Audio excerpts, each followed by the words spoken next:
नमस्कार, आप देख रहे सिटी पोस्ट लाइव और आपके साथ मैं हूं अंजलि राव। बिहार में इस साल विधानसभा चुनाव के बीच 30 साल पुराना चारा घोटाला फिर चर्चा में आ गया है। जी हां, वही चारा घोटाला जिसमें लाखों करोड़ रुपए की रकम सरकारी खजाने से फर्जी तरीके से निकाली गई थी। अब बिहार सरकार इस गबन की गई रकम की वापसी के लिए अदालत का रुख करने जा रही है। चारा घोटाले से जुड़ी हुई करीब 950 करोड़ रुपए की रकम को सरकारी खजाने में लौटाने के लिए बिहार सरकार ने कड़ी कवायद शुरू कर दी है। वही बिहार सरकार इस मामले में सीबीआई और इनकम टैक्स डिपार्टमेंट से सलाह ले रही है ताकि चारा घोटाले में शामिल दोषियों से यह राशि वसूली जा सके। चारा घोटाले के मामले में लालू प्रसाद यादव समेत कई बड़े नेताओं और अधिकारियों की संलिप्तता सामने आई थी। अगर हम चारा घोटाले की रकम की बात करें तो ये करीब 950 करोड़ रुपए है और इस घोटाले में 5 प्रमुख मामले सामने आए थे। इन मामलों में बिहार के पूर्व मुख्यमंत्री लालू प्रसाद यादव समेत कई अन्य लोग दोषी पाए गए थे। वही चारा घोटाले के मामलों में कुल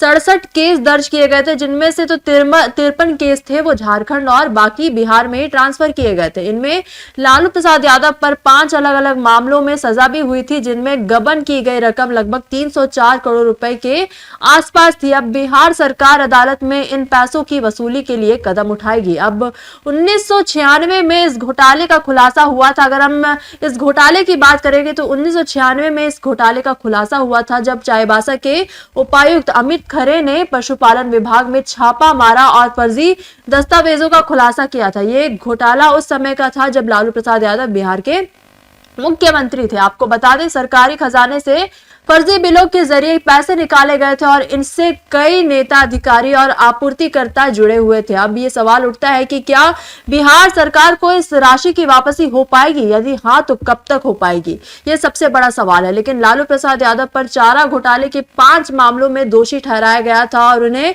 सजा भी मिली थी। इनमें से सबसे बड़ा मामला था डोरंडा कोषागार का, जहां 1949.35 करोड़ रुपए का गबन हुआ था। इसके अलावा देवघर, चाईबासा और दुमका कोषागार में के मामलों में भी गबन हुआ था। अब आपको बता दें, लालू प्रसाद यादव की देनदारी लगभग 304 करोड़ रुपए की है और अब बिहार सरकार ने यह प्रयास शुरू कर दिया है कि इस रकम को सरकारी खजाने में वापस लाया जा सके। हालांकि यह काम बिल्कुल आसान नहीं है, क्योंकि इसके लिए कोर्ट में मामला चलाना होगा और इस प्रक्रिया में समय भी बहुत ज्यादा लगने वाला है। जब चारा घोटाला बिहार का सबसे बड़ा भ्रष्टाचार कांड माना जाता है और अब इस घोटाले की राशि की वापसी को लेकर बिहार सरकार ने फिर से कार्यवाही शुरू कर दी और ये मुद्दा आगामी चुनाव में राजनीतिक बयानों का हिस्सा भी बन सकता है और सियासी हलकों में इसे लेकर नई चर्चाएं होंगी। चारा घोटाला की अगर हम बात करें तो इस वसूली की गई अब सरकार के लिए एक बड़ा मुद्दा बन चुका है और इसका असर बिहार की राजनीति पर